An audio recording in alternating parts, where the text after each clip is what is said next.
बिस्मिल्लाहिर्रहमानिर्रहीम। अस्सलाम वालेकुम। Welcome back to my channel. आज की वीडियो में हम क्लास 9 के चैप्टर 3 के यानी कि जनरल साइंस की बुक के इम्पॉर्टेंट एमसीक्यूज़ करेंगे। ये चैप्टर जो है ये थोड़ा सा लेंथी है, तो इसके जो इम्पॉर्टेंट एमसीक्यूज़ है हर लाइन से उनको मैंने सारा कंपाइल करके इस वीडियो में जो है आपके साथ मैं शेयर करूँगी। So make sure to subscribe to my channel. और अगर आपको वीडियो अच्छी लगे तो शेयर करें, लाइक करें और कमेंट करें अगर आपकी कोई सजेशन है। तो वीडियो को स्टार्ट करते हैं। तो सबसे पहला एमसीक्यूज़ है the process of taking food into the body and absorbing the nutrient in those food is called dash. Food को बॉडी के अंदर एब्जॉर्ब करने का प्रोसेस और फिर उस फूड से जो इम्पॉर्टेंट न्यूट्रिएंट्स हैं उसको हासिल करने का जो प्रोसेस है उसको क्या कहते हैं? तो करेक्ट ऑप्शन है न्यूट्रिशन। नेक्स्ट एमसीक्यूज़ है a condition resulting from non consuming enough food is called dash. कौन सी कंडीशन काज होती है जब हम जो है एक प्रॉपर अमाउंट ऑफ जो फूड है, प्रॉपर अमाउंट ऑफ न्यूट्रिशन है उसको हासिल नहीं करते? तो कौन सी कंडीशन एराइज होती है? करेक्ट ऑप्शन है माल न्यूट्रिशन, यानी कि न्यूट्रिशन की कमी। नेक्स्ट एमसीक्यूज़ है eating too much food but not proper variety of food is called dash. बहुत सारी जो फूड है उसको खाना, लेकिन वो वैरायटी ऑफ फूड ना हो, यानी कि यूज़फुल फूड ना हो, जस्ट आप ओवर ईट करें, तो इसको कहते हैं ओवर न्यूट्रिशन। यानी आप न्यूट्रिशन तो ओवर ले रहे हैं बट क्योंकि वो एक प्रॉपर बैलेंस न्यूट्रिशन नहीं है, आपकी नीड को पूरा नहीं कर रहा, तो ये नॉर्मल कंडीशन नहीं है। नेक्स्ट एमसीक्यूज़ है tuberculosis, tetanus, typhoid and cholera are caused by dash. तो ये जो कंडीशंस हैं, ये चार जो यहाँ पर बताई हैं डिसीज़ेज़, तो ये किस चीज़ की वजह से काज होते हैं? तो करेक्ट ऑप्शन है बैक्टीरिया। नेक्स्ट एमसीक्यूज़ है the word malaria means dash. Malaria जो कि एक डिसीज़ है, तो कह रहे हैं कि ये जो वर्ड है मलेरिया, इसका क्या मतलब है? तो करेक्ट ऑप्शन यहाँ पर है बैड एयर। नेक्स्ट एमसीक्यूज़ है dash in 1880 was the first to identify the malarial parasite in human body. 1990 में सबसे पहले मलेरियल पैरासाइट जो है कि इंसानी खून में मलेरियल पैरासाइट प्रेजेंट है, इसको किसने जो है सबसे पहले आइडेंटिफाई किया था 1880 में? तो करेक्ट ऑप्शन है सी लेवरान। सी लेवरान जो है एक बायोलॉजिस्ट, उसने सबसे पहले इसको आइडेंटिफाई किया था। नेक्स्ट एमसीक्यूज़ है in 1889 dash discovered that mosquitoes transmit malaria from one person to another. फिर उसके नेक्स्ट ईयर ही 1888 के बाद 1889 में सबसे पहले जो है कि ये बात किसने डिस्कवर की थी कि मॉस्किटोज जो हैं वो ट्रांसमीटर हैं मलेरिया को, यानी ट्रांसमिट करने में, उसको ट्रांसफ़र करने में एक इंसान से दूसरे इंसान तक या एक इन्फेक्टेड ऑर्गेनिज्म से दूसरे तक। तो करेक्ट ऑप्शन यहाँ पर है आर रोज़। आर रोज़ जो है इसने सबसे पहले जो है डिस्कवर किया था कि mosquitoes are responsible for its transmission. Next MCQs है the immediate help given at the place of accident till the patient is taken to hospital is called dash. सबसे पहले जो इंस्टेंट यानी कि हेल्प दी जाती है किसी भी एक्सीडेंट के बाद, तो उसको यानी कि जब तक आप किसी पेशेंट को हॉस्पिटल ना लेकर जाएं, सबसे पहले जो एट अ स्पॉट उसको हेल्प दी जाती है, जो एड दिया जाता है, उसको क्या कहते हैं? तो करेक्ट ऑप्शन है फर्स्ट एड। नेक्स्ट एमसीक्यूज़ है dash is a way to improve immune system and to prevent yourself from life threatening disease. Dash यहाँ पर पूछ रहे हैं कि क्या है जो इम्यून सिस्टम को बेहतर बनाने का तरीका है और ख़ुद को ख़तरनाक बीमारियों से बचाने का तरीका है, उसको क्या कहते हैं? तो करेक्ट ऑप्शन है इम्यूनाइजेशन और वैक्सीनेशन। इम्यूनाइजेशन या वैक्सीनेशन जो है ये कहते हैं ख़ुद को लाइफ थ्रेटनिंग डिजीज़ से बचाना और ख़ुद को इम्यून करना। नेक्स्ट एमसीक्यूज़ है vaccine is made from killed or live weak strain of dash. Vaccine जो है उसको किस चीज़ से ऑब्टेन किया जाता है? किसी भी चीज़ के अगेंस्ट अगर हम वैक्सीनेटेड होना चाह रहे हैं, तो उसके वीक स्ट्रेन, चाहे वो किल्ड हो या लाइव हो, यानी उसको थोड़ा सा ऑब्टेन करके डैश के स्ट्रेन से यानी हम हासिल करते हैं। तो किस चीज़ से? तो करेक्ट ऑप्शन है बैक्टीरिया और वायरसेस। बैक्टीरिया और वायरसेस के स्ट्रेंस को हम इसलिए लेते हैं क्योंकि मोस्टली डिसीज़ेज जो हैं बैक्टीरिया या उसका कॉजेटिव जो एजेंट है वो वायरस होता है, तो हम उसी के अगेंस्ट क्योंकि हमने इम्यून होना होता है, तो हम उसके वीक जो स्ट्रेन्स हैं वो ऑब्टेन करते हैं ताकि बॉडी को अलर्ट कर सके उस बीमारी के अगेंस्ट। नेक्स्ट एमसीक्यूज़ है dash constitute 55% of total blood volume. Total blood जो वॉल्यूम है खून का, उसमें 25 जो 55% है वो किस चीज़ पे वो कंपोज्ड होता है ब्लड, तो करेक्ट ऑप्शन है प्लाज्मा। ब्लड का 55% जो है वो प्लाज्मा पे कंसिस्ट होता है। नेक्स्ट एमसीक्यूज है the yellow liquid component of blood is called dash. Blood का जो येलो पार्ट होता है, जो लिक्विड कंपोनेंट होता है, लिक्विड जो पोर्शन होता है, तो उसको क्या कहते हैं? करेक्ट ऑप्शन है प्लाज्मा। नेक्स्ट एमसीक्यूज है blood consists of plasma, red blood sales, white blood sales and dash. Blood की जो कंपोजिशन है इसमें इंपॉर्टेंट जो सब्सटेंसेस हैं उनको आपने बताना है। तो एक प्लाज्मा है, दूसरा रेड ब्लड सेल है, उसके बाद वाइट ब्लड सेल है, एक सब्सटेंस है जो ब्लड में प्रेजेंट होता है, तो वो क्या होता है? तो करेक्ट ऑप्शन है प्लेटलेट्स। जो फोर्थ जो सब्सटेंस है जो प्रेजेंट होता है ब्लड में वो प्लेटलेट्स होते हैं। नेक्स्ट एमसीक्यूज है red blood cells are also called dash. Red blood cells जो हैं उनको दूसरा नाम कॉमनली जो है हम क्या कहते हैं? तो करेक्ट ऑप्शन है एरिथ्रोसाइट्स। एरिथ्रोसाइट्स जो है वो रेड ब्लड सेल के लिए टर्मिनोलॉजी यूज़ की जाती है। नेक्स्ट एमसीक्यूज है each cubic millimetre contain about dash red blood cell in man. Blood के हर क्यूबिक मिलीमीटर पर, यानी एक जो क्यूबिक मिलीमीटर है उस हर ब्लड पोर्शन में, यानी कि एक आदमी में कितने रेड ब्लड सेल्स होते हैं अगर हम एरिया वाइज देखें तो करेक्ट ऑप्शन है 5 मिलियंस। तो ब्लड जो रेड ब्लड है उसमें रेड ब्लड सेल्स जो हैं वो हर क्यूबिक सेंटीमीटर पे इतने इसके यानी कि जो है 5 मिलियन जो है वो प्रेजेंट होते हैं। एमसीक्यूज है red blood cell is dash in shape. Red blood cell के शेप के बारे में पूछ रहे हैं कि उसका शेप कैसा होता है, तो करेक्ट ऑप्शन है बाय कनकेव। दो तरह के शेप्स होते हैं, biconvex and biconcave. तो इसका जो शेप है, क्योंकि ये जो है कनकेव टाइप के होते हैं तो बाय कनकेव शेप के होते हैं red blood cell. Next MCQs है there is no dash in red blood cell. Red blood cell में क्या चीज़ एब्सेंट होती है? तो करेक्ट ऑप्शन है न्यूक्लियस। रेड ब्लड सेल में जो है न्यूक्लियस जो है वो एब्सेंट होते हैं। नेक्स्ट एमसीक्यूज है red blood cell contain special type of protein called dash. Red blood cell में एक special type of protein present होते हैं, तो उसको क्या कहते हैं? तो करेक्ट ऑप्शन है हेमोग्लोबिन। हेमोग्लोबिन प्रोटीन जो है वो रेड ब्लड सेल में प्रेजेंट होते हैं। नेक्स्ट एमसीक्यूज है when you sleep and rest your body dash itself. जब आप सोते हैं और रेस्ट लेते हैं, यानी अपनी बॉडी को रेस्ट देते हैं, तो आपकी बॉडी में क्या चीज़ यानी कि अकर हो रही होती है? आपकी बॉडी क्या करती है अपने आप को? तो यहाँ पर करेक्ट ऑप्शन है क्लींजेज, repair, heal and renew.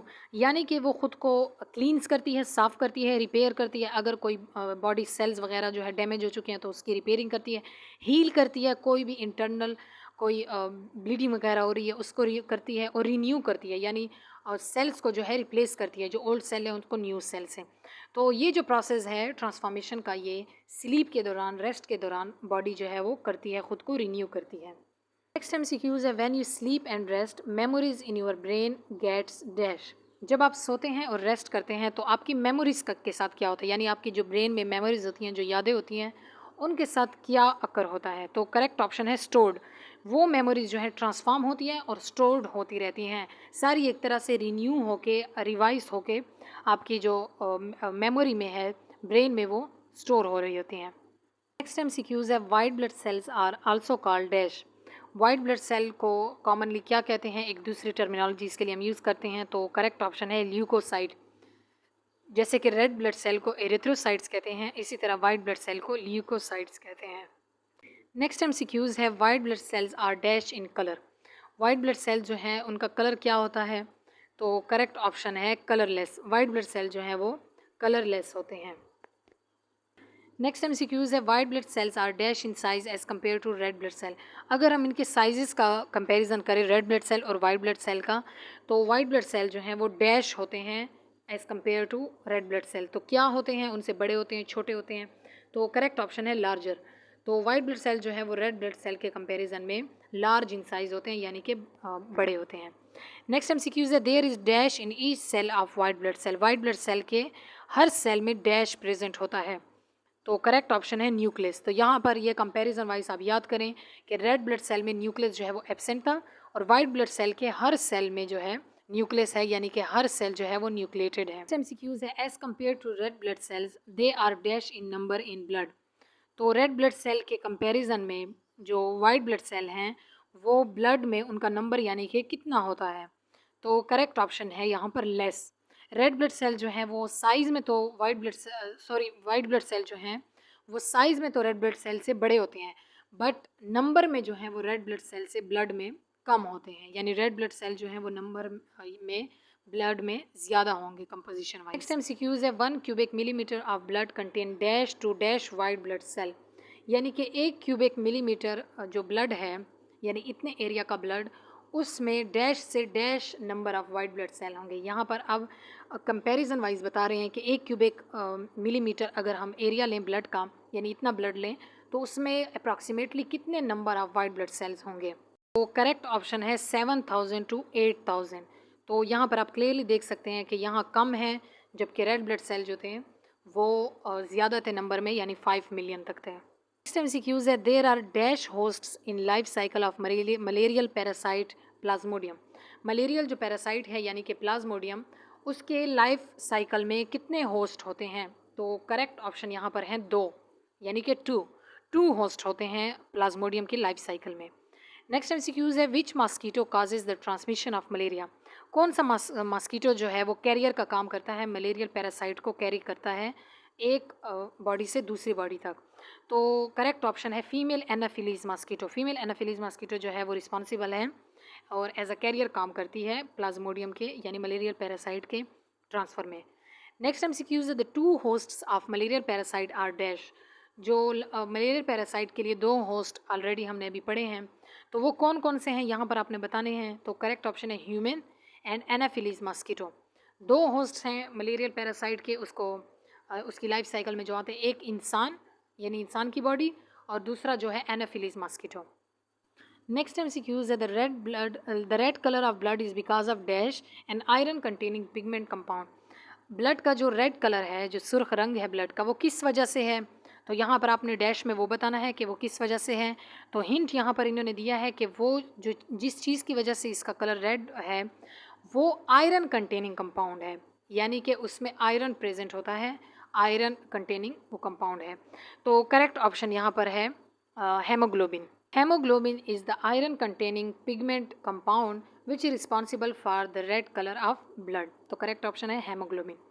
Next MCQs है MRI stands for dash. MRI जो है ये बायोलॉजी में और जो है हेल्थ के रिलेटेड आपने ये टर्मिनोलॉजी सुनी होगी, तो यहाँ पर इसका एब्रीवेशन बताना है। तो करेक्ट ऑप्शन है magnetic resonance imaging. Next MCQs है the diagnostic tool use to assess the electrical and muscular functioning of heart is called dash. कोई ऐसा डायग्नोस्टिक टूल यानी जिससे हम तशखीस करते हैं किस चीज़ की, हार्ट्स के, यानी वो कितना रेगुलरली काम कर रहा है, उसके मस्कुलर फंक्शनिंग और उसके इलेक्ट्रिकल जो इम्पल्सिस की फंक्शनिंग है दिल की, वो नॉर्मली काम कर रही है या उसमें कोई भी एबनॉर्मेलिटी है। ये सब डायग्नोस करने के लिए, इसकी तशखीस करने के लिए हम एक टूल यूज़ करते हैं जिसको क्या कहते हैं। तो करेक्ट ऑप्शन है ECG यानी इलेक्ट्रोकार्डियोग्राम। तो इलेक्ट्रोकार्डियोग्राम जो है इसको शॉर्टली हम कह सकते हैं कि हार्ट की रेगुलरिटी और उसकी फंक्शनिंग को डायग्नोस करने के लिए हम यूज़ करते हैं।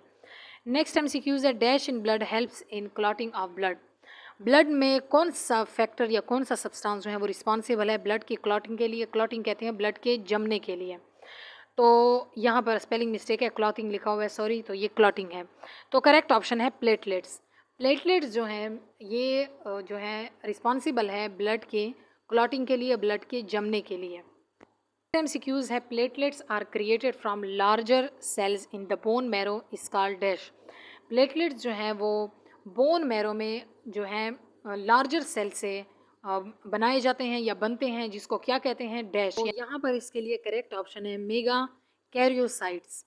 तो ये जो ब्लड सेल्स हैं इनमें यानी ये बोन मैरो में ये प्रेजेंट होते हैं और ये रिस्पॉन्सिबल होते हैं प्लेटलेट्स की क्रिएशन के लिए, यानी प्लेटलेट्स को बनाने के लिए।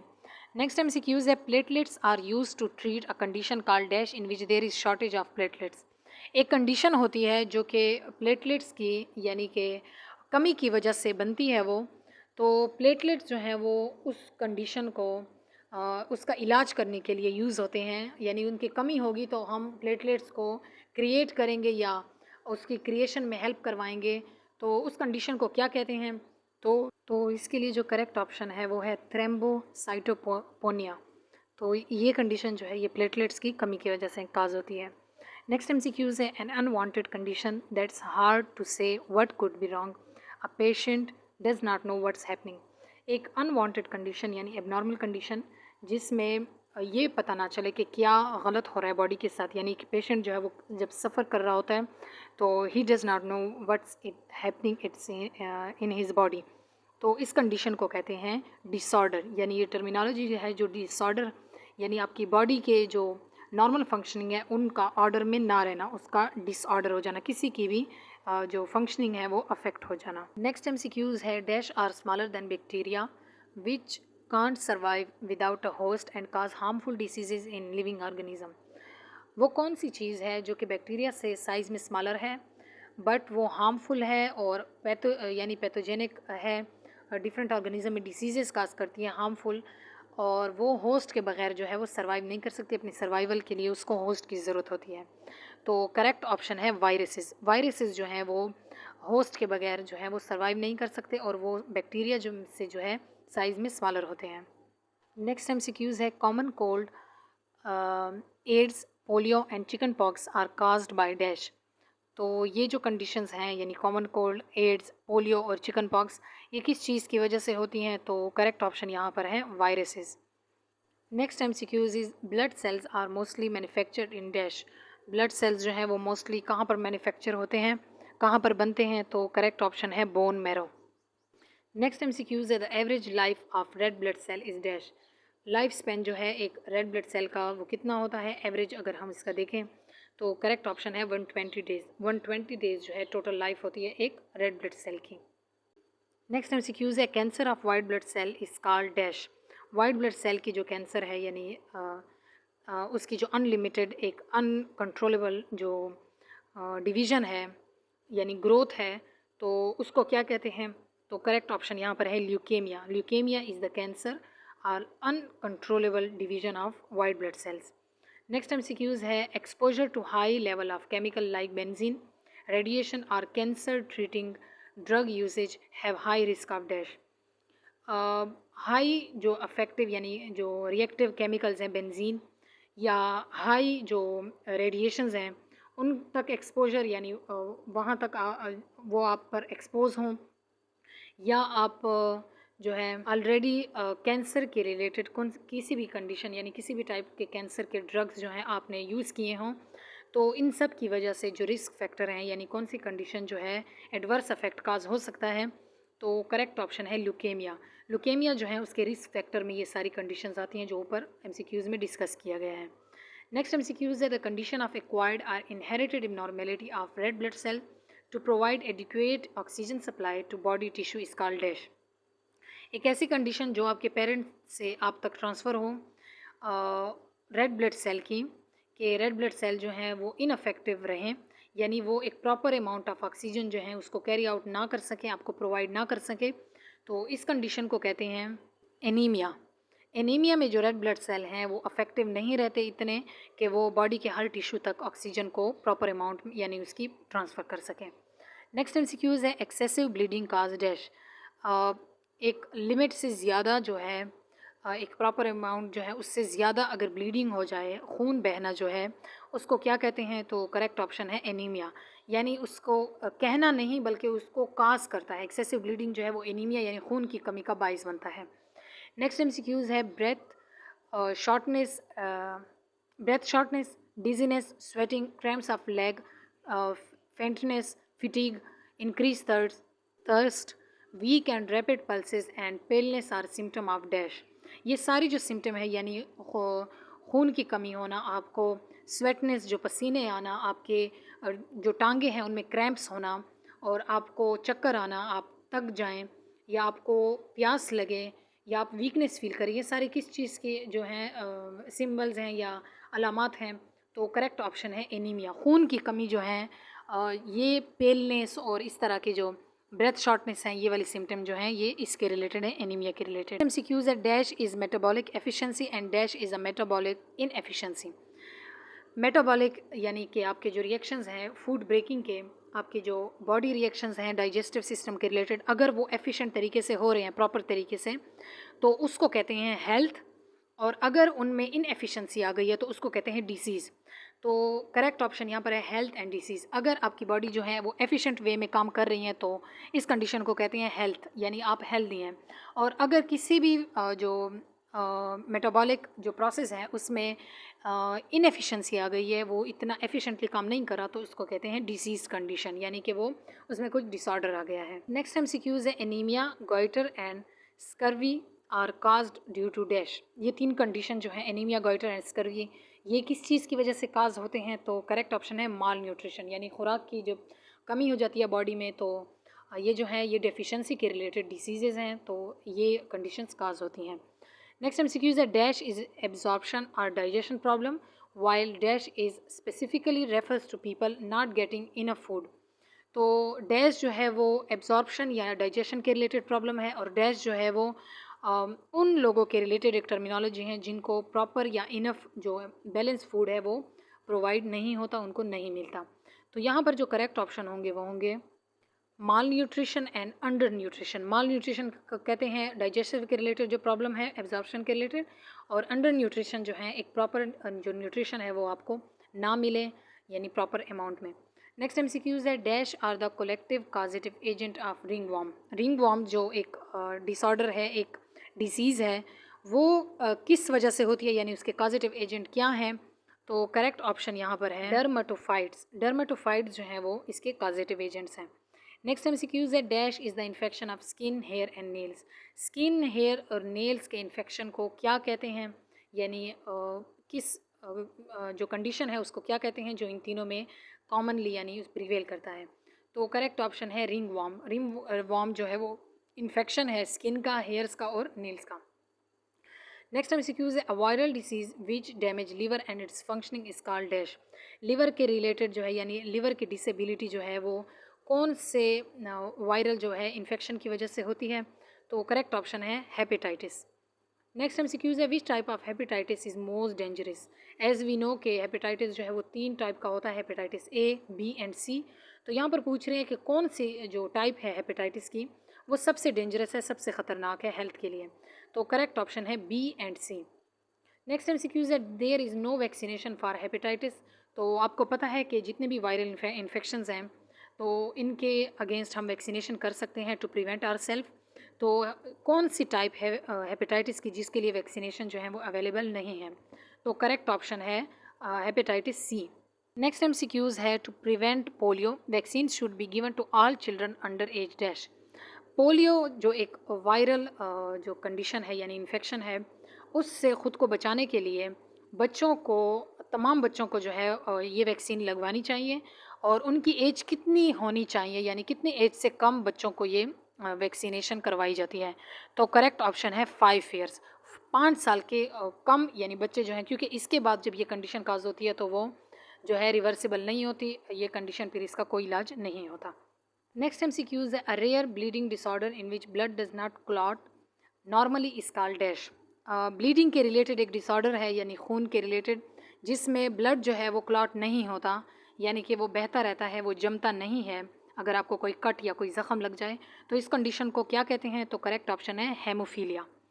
नेक्स्ट एमसीक्यूज़ है dash is an inherited disease.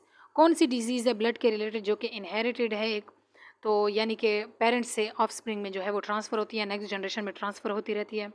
तो करेक्ट ऑप्शन है हेमोफीलिया। हेमोफीलिया जो है जिसको अभी हमने पढ़ा ब्लीडिंग डिसीज़ है जिसमें ब्लड जो है वो अनएबल टू क्लॉट, तो ये जो है जनरेशन टू जनरेशन ट्रांसफ़र होती रहती है।